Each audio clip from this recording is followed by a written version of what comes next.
Counsel, do you waive the reading of the indictment? We do, Your Honor. State, are you proceeding on the indictment as presented? We are, Judge.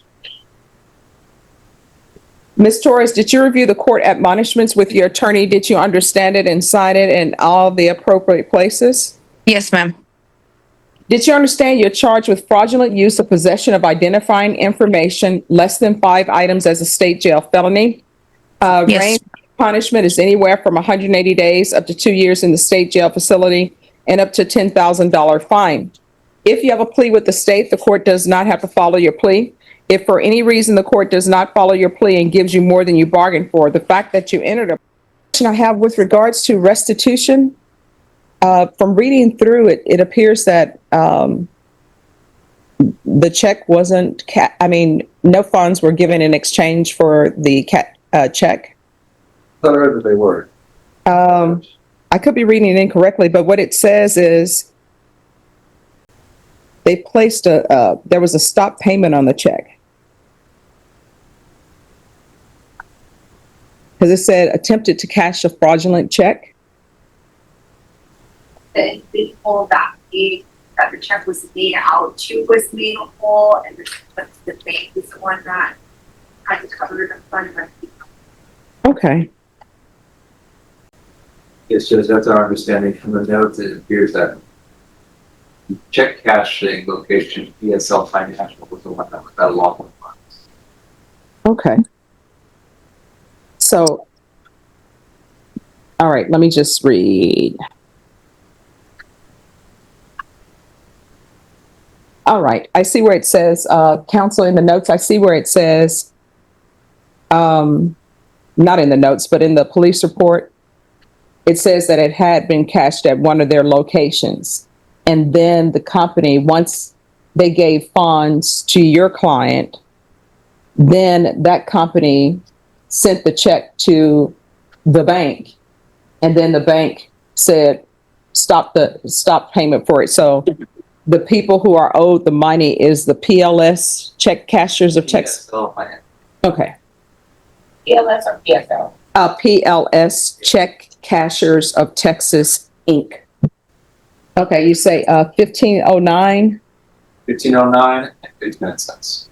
All right, counsel, are you in agreement that the restitution that's owed is $1,509.59? Yes, Your Honor, that was our understanding. We were, when we were discussing this matter, because of the controversy that we're discussing right now, it was the understanding of the district attorney's office that the restitution amount was to be determined after today. However, yes, that we do agree with that amount. All right, so just give me a moment. This is what the court will do. The court is going to sentence you to 3 years deferred adjudication, regular reporting by Zoom or in person. When are you due? In about, it's supposed to be March 31st, but I'm already dieted, so it's like it's a gamble. All right, so it's going to be proof of employment within 90 days of medical release. Okay. And then I have a question. I do work for home care providing, so I don't know. Is that gonna reflect on my work? Because that's the only job that is helpful that's the only job that works with me. I have 7 kids.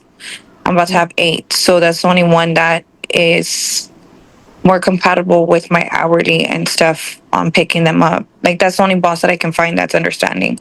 Well, this is what I can tell you. I don't allow people in my court to work as home health care provider. The only exception I will even give to allow that is if there is a letter from the employer that states that they know what you're charged with, and whomever you're caring for, they have to provide a letter saying that they know what you're charged with.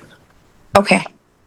So there's the restitution to PLS, check cashers of Texas, Inc.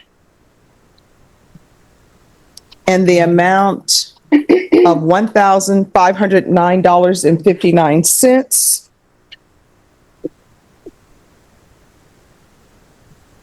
take into consideration 2025 PF 36626, 2025 AL 012439, 100 hours of community service restitution. You okay, Cindy? Okay, so 100 hours community service restitution. I'm already parenting. Once that's completed, the community service hours will be deemed satisfied. There's to be no contact with Alexis, Alexis Smith.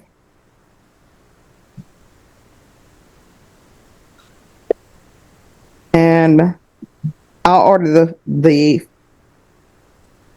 all right, does she need the felony theft course? Judge, one of the cases being TIC is theft. All right, felony theft course. Thank you. Thank you. Nothing else, Judge. Is there anything else you need from the court in order to be successful? Do you need anything else from the court? Your Honor, just for clarification purposes, will the 90 days also apply for all the other requirements for probation after she's been discharged? I just don't want to make sure that she's not set up to fail. What she'll need to do, she'll need to provide a medical documentation from probation if she's not able to do this. And I will tell you, in this court, probation is understanding. They know she's about to give birth. And if there's an issue, counsel, you can come in and discuss it with the court. Thank you very much, Your Honor. I just wanted to make sure that she understood that and we were clear on that end.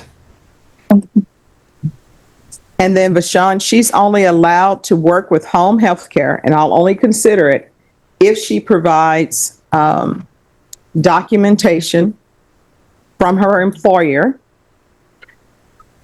that they are aware of this charge, and for whomever she's providing the services to. All right, did you review the document entitled Trial Court Certification of Defendant's Rights to Appeal with your attorney? Did you understand and electronically sign it? Yes, ma'am.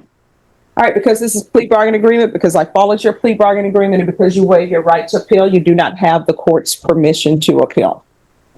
All right, in this court, communication is key when you're on probation. Let probation know if there's an issue. Okay, thank you. I appreciate it. You're welcome. I'm going to send you and your attorney to breakout room number 2. Probation will come in that room.